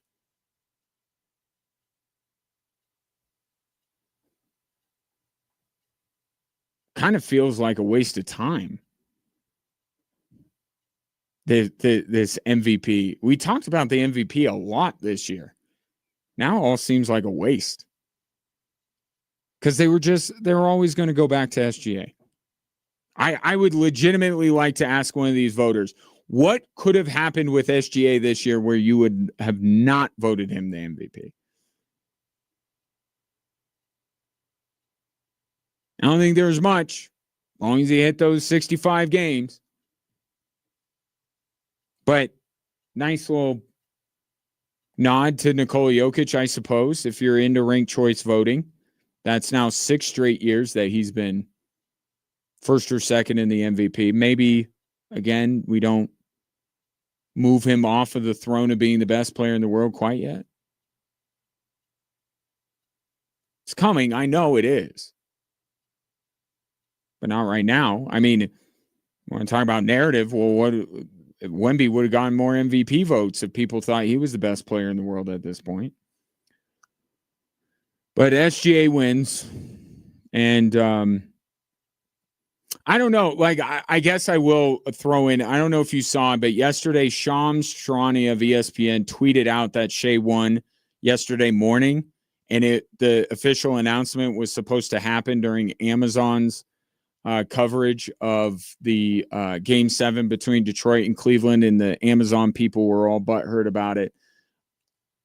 My opinion, make sure someone doesn't leak the news to Shams if you want to make sure that your preferred partner for announcing this gets to announce it. Like, I don't put anything on Shams. I'm not his biggest fan, but, like, come on, Amazon, like, the brunch jokes and everything like that. He had a huge piece of news, and it was verified and legitimate, and he tweeted it out.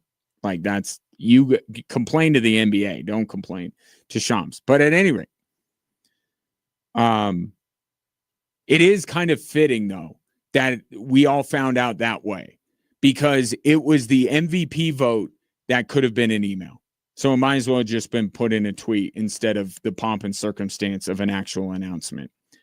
Here is story number 3, more hoops. Mitchell having a catch, not to shoot. Mitchell, the step back J, money! Wow, Spida has been scintillating. Peacock again, their audio courtesy of them last night. Donovan Mitchell and the Cavs dispatched of the Pistons in Game 7 with extreme prejudice. It was a blowout, much like Game 6 was in Detroit's favor. But I don't really want to talk about that series or that game. I want to talk about the team that got eliminated and say, what can we do for you, Detroit Pistons? And by we, I mean, I am now the general manager of the Denver Nuggets, because apparently there is no, it's a collaborative process. So why not? I talk about the Nuggets every day. Why can't I be involved in the collaborative process? That was one of the revelations. I thought nobody really talked about it, but the fact that the Michael Porter trade wasn't even really the handiwork of either of the GMs. It was somebody underneath them that got those talks going. So why not? Why can't I facilitate something? Let me do this right now. Detroit, you need bona fide shot makers. You don't have enough. You take Jamal Murray to put in a backcourt with Cade Cunningham. That's pretty exciting. Guy that knows what it takes to win a title. Another shot maker. And you give the Denver Nuggets Asar Thompson, a young player, very promising, but you kind of got a lot of defensive-oriented guys. You need more offensively minded players. And maybe after getting bounced as the top seed in the East, urgency, bordering on desperation perhaps, to make a move to get one step further next year. You give Asar Thompson to the Denver Nuggets. You got to throw in a Duncan Robinson and a Karis LeVert or something to make the monies work. But you get a bona fide shot maker next to Cade Cunningham, create one of the most exciting backcourts in the NBA. And what the Denver Nuggets get in return is a player that fits what they should be looking for, which is more defense than offense. The young player to sustain Nikola Jokic's championship window was not a bad idea from Calvin Booth, but you can't do it with guys that are picked 25th and 35th in the draft. Asar Thompson is a lottery pick. He's got a high ceiling. And playing on the Nuggets team with the players that will remain, which probably be just Aaron Gordon and Nikola Jokic, and the leader, that is Christian Brown. I think Asar Thompson can reach that ceiling. But these are the kind of trades that the Nuggets have got to look at. And yeah, maybe it means they're less viable as a title contender next year, but I would argue if they stick to it and they make some other moves both this offseason and next, they could be more viable than they've been ever since they won a title. So it's either you take a young asset, a young player that can blossom playing with Nikola Jokic, or you could do what the Denver Nuggets are doing and just getting ready to let players walk out the door for nothing. Same situation for next year, less viable as a title contender, but at least my way gives you hope that they can be more viable moving forward. Or you just take somebody's garbage for your garbage. And I don't mean that's mean. I put it earlier Like a player that didn't work with you for my player that didn't work with us. Right? Julius Randle for Aaron Gordon, Kevin Durant for Jamal Murray. I don't know if either team is better making a trade like that. I don't know if the long-term future is any brighter, but you did something. You moved stuff around. I mean, those are the three options. You take a trade like mine. You dump guys for nothing, which is probably what the Nuggets are going to do, or you just make a move that you're getting just a different player, not necessarily better, all told, just different. That's all that's available to the Denver Nuggets right now. I like my way. 719-24-7, 1313. Take your thoughts on the three stories that are driving the show. More Drive Time Sports after this.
We are moments away from puck drop between the Canadiens and Sabres Game 7 in the East. Winner moves on to face Carolina. Talked about this earlier. So Lindy Ruff, being the genius galaxy brain coach that he is, has noticed a pattern with his team, and that pattern is they're very good on the road and not good at home. Problem is, Game 7 has to be played in Buffalo. So he made his team stay the night in a hotel to try and recreate the road experience, which it's funny, but also I love it. If nothing else, then I think it works one of two ways with this Sabres team. And this Sabres team's pretty young, right? So it could have the desired effect, the straightforward effect, right? Maybe this team getting a little too comfortable hanging out at their homes and sleeping in their beds. Or it works another way, which is just pointing out the silliness of the fact that they can't get the job done at home. Like Lindy Ruff saying, if this is what I got to do, you are going to sleep in hotels. So you pretend it's a road game, which is silly because they're fully cognizant of the fact that the fans are going to be on their side. They have a familiar trip down the street to the arena, all that kind of stuff. But to point out the absurdity of all of it, I think could be maybe something that takes the pressure off of the Sabres in this Game 7. Another thing that Lindy Ruff was reportedly planning on doing, but he won't be able to do, the red and black goat head uniforms. Reportedly, the Sabres wanted to wear them tonight, and the NHL said no. Which is a travesty. An absolute travesty. When I was growing up, there was no jersey or sweater in this case that I wanted more than a Miroslav Shatan jersey. The red and black Buffalo Sabres goat head with SATAN written on the back of it. It's a jersey I wanted more than any jersey. I'm not even a Sabres fan. But that was the jersey that I wanted more than any others. I never got one. Now that I have more disposable income, now granted not unlimited, but more, maybe I should just right that wrong from my childhood and just buy it. Although I don't really wear. Maybe I'll get it for my son and be like, what? He would have no idea what I'm handing him. Those sweaters are so awesome. And for Buffalo to want to do that is awesome. And for the NHL to say no is lame. Incredibly, incredibly lame. If it is true that Buffalo tried to wear those. They're at home. Let them do what they want. I'm sure it has something to do with marketing or sales of whatever. I don't know. Same reason why the NFL doesn't allow the Broncos to just go fully back to their throwbacks. You don't make as much money if those become the regular jerseys. It's dumb, but capitalism, right? So, just getting ready momentarily to drop the puck in Buffalo between Montreal and the Sabres. But the real thing that will decide this game, special teams, namely Buffalo not letting Montreal be on special teams. Stay out of the penalty box, and I think Buffalo wins tonight. And then our conference finals will be all set.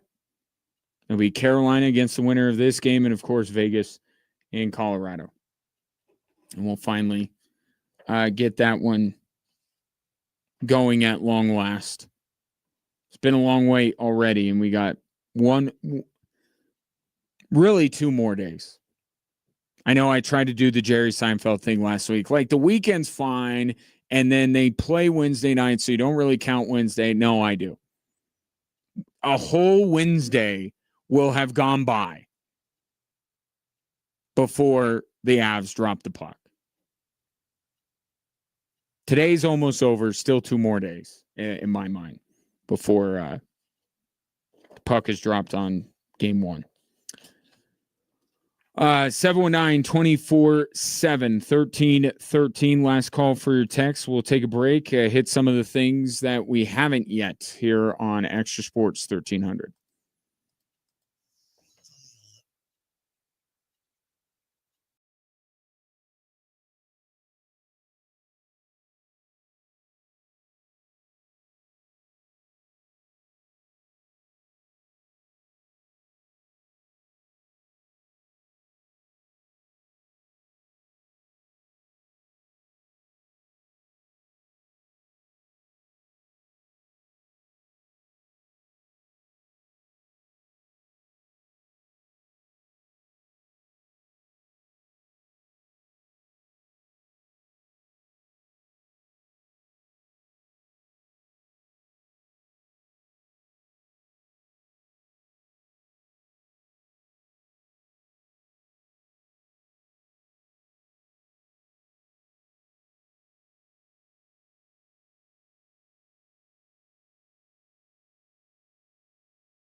The Buffalo Sabres are hitting the ice as we speak, getting ready for Game 7 with the Montreal Canadiens. Looking forward to it. Should be a great game tonight. Always love Game 7s, especially in the Stanley Cup playoffs. Speaking of the Stanley Cup playoffs, want to bring you is something Jared Bednar talked about over the weekend. When it comes to the mentality of his team, he was asked the question about, how the similarities between the way the Avs responded to losing to Vegas and the way the Avs have responded to losing to Dallas last year. The messaging was the same. It wasn't necessarily about wins and losses. It was everything that we were going to do was going to be in preparation for the playoffs. And it's always like that, but I think the buy-in from our guys in both 2022 and this year, it's at a different level because they know what the stakes are. And if someone could bottle this up and sell it, they would make millions. But it's one of those things that you don't know what you don't know. The Avs team in 2021, as Nathan McKinnon famously said, haven't won bleep. And so they didn't know what was required of them, where their focus needed to be, what they needed to commit to in their game in order to win a Stanley Cup.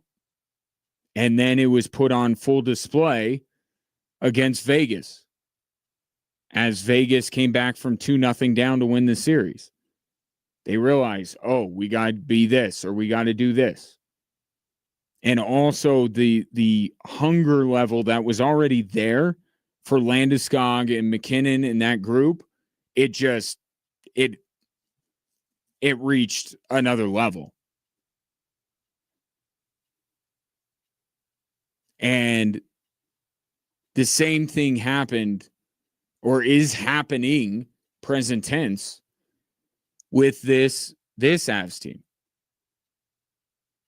Again, being able to focus on and also having the personnel, right? We can't lose sight of that.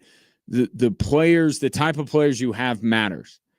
But they have the type of players that can get them to focus on the things they need to focus on. And the hunger that this team has after thinking that they had what it took to win a Stanley Cup last year, it's part of the human condition, right? It's human psychology. Like sometimes you have to be placed in that extreme situation to bring a mentality out of you, right? It would be great if the Colorado Avalanche back in 2021 knew all the things that they needed to know and had the hunger to win the way that the 2022 team had. I mean, it'd be great, but it doesn't have. That's why, Jared Bednar talks about the scar tissue. It's why we look at teams like the New England Patriots this past year or San Antonio right now and go, they're not supposed to be doing this. They're supposed to get bounced and learn from it and come back better for it. But New England and San Antonio both, they were just that kind of stuff. And I guess with New England, the way that story ended, I guess that moment came in the Super Bowl. With San Antonio, maybe it'll be tonight in this round against the Oklahoma City Thunder. Or maybe it'll be next round against either the Knicks or the Cavs. We don't know that yet. But it's why there's no substitute for playoff experience. Because you just know so much more. You're able to focus your energy in the right ways and kind of let some of the other stuff. Jared Bednar talks about the sacrifice of his team. right? Not to say that the Avs had a selfish group last year,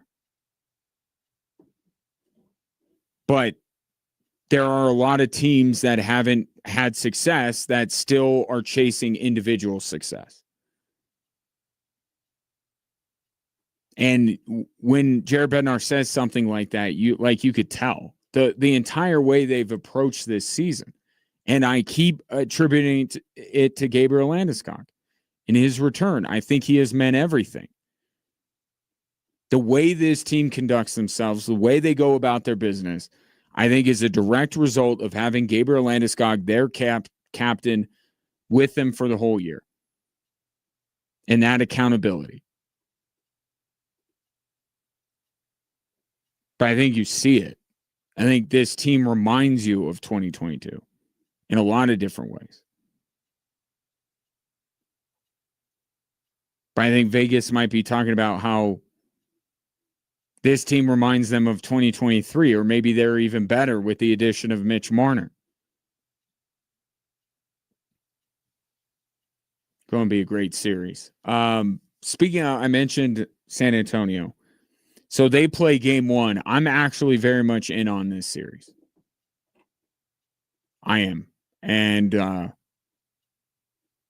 I think that tonight might be lopsided in San Antonio's favor. Not saying that I think the series is going to be lopsided in San Antonio's favor. In fact, I still think OKC's going to win this series. But I think tonight with the MVP announcement that happened yesterday, I think Wemby's a little upset. And Shea is not a player that does well with days off. So just talking about the two stars on their respective teams, and then Jalen Williams is coming back, the one from Santa Clara, from injury. You know, how effective is he going to be? So I think tonight is a great chance for San Antonio to steal a game, but I think they might win comfortably tonight. But I still think OKC then settles into the series and ends up winning it. But I'm in on this series. The East, I can't totally say that I am. But good for Donovan Mitchell. Good, you know, Donovan Mitchell will forever be linked with the Denver Nuggets. Of course, was drafted by them, traded. How's Tyler Lydon working out for the Denver Nuggets? I haven't checked on him recently. But and then the classic series that he and Jamal Murray had in the bubble. So that's a guy that has been waiting for a while to get to this point, and now he's 4 wins away from playing in an NBA final. So good for Donovan Mitchell. Good for Cleveland. Detroit would have been a great story, though. I think I was good either way on how Game 7 went. But Cavs and Knicks, I think the Knicks win the series.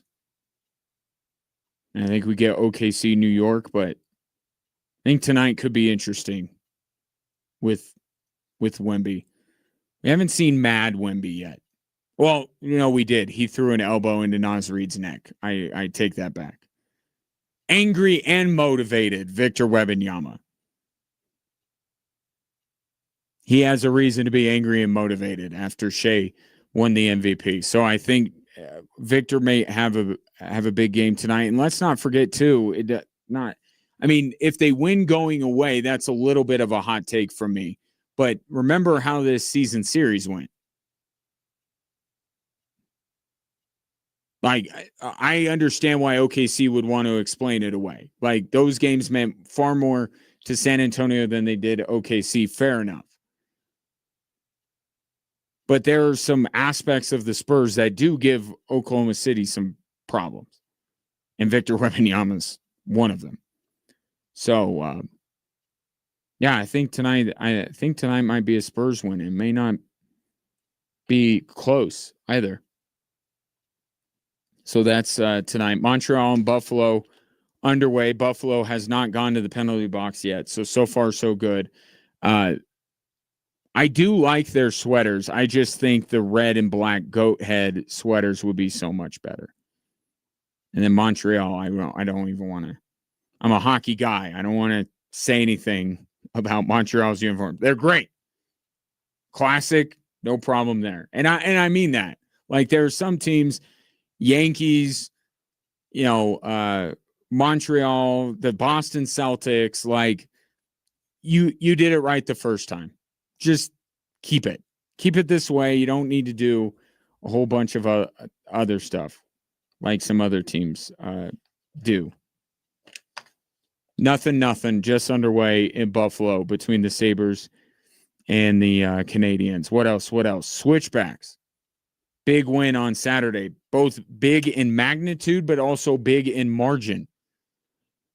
They are now perfect 2-0 in group play of the USL Cup with a 4-0 win over New Mexico United. And I don't care as Montreal scores a goal. Not great.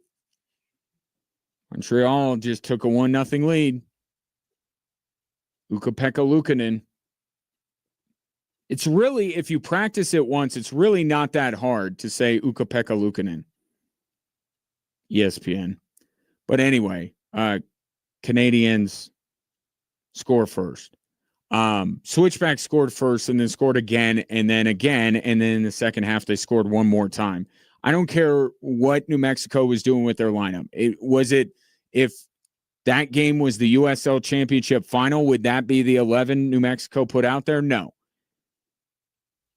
But they still had their number one goalkeeper, and the majority of that starting 11 is their regular starting 11. And the Switchbacks beat them 4-0. It's not like they eked out a 1-goal victory. They smoked them. And given the history and proximity of those two teams, anytime you beat New Mexico, but especially when it's a blowout, is great for the Switchbacks organization. And the last time the Switchbacks were coming off of a run of very close matches and then all of a sudden broke through with this like complete 90-minute domination of their opponent. They followed it up the next game with a very similar type of performance. I think if you're a Switchbacks fan, you're looking at this week, or this 7-day stretch, I should say. 4-0 win over New Mexico, and now you're traveling to Vegas to play. This is not an opinion. This is a fact. One of the worst teams in the league in Las Vegas. Last time the Switchbacks had kind of this thing was when they hosted Sporting Kansas City midweek, and then they had Monterey Bay on the weekend. And it was 2 blowout wins. I'm just throwing it down on a Monday right now. I think that not only do the Switchbacks go into Vegas and get all 3 points, I think they might dominate that team. I'm just being hot hand fallacy, all that kind of stuff. But the way they played against New Mexico was inspired. It was a complete team effort and a thorough dismantling of a good soccer team. And they can follow that up in a 7-day stretch by taking on a team that is near the bottom of the standings. So good on the boys. Great performance against New Mexico. And New Mexico, as you might imagine, doesn't have the problems going into Widener Field that other teams do. I mean, it's just right up the road, so to speak.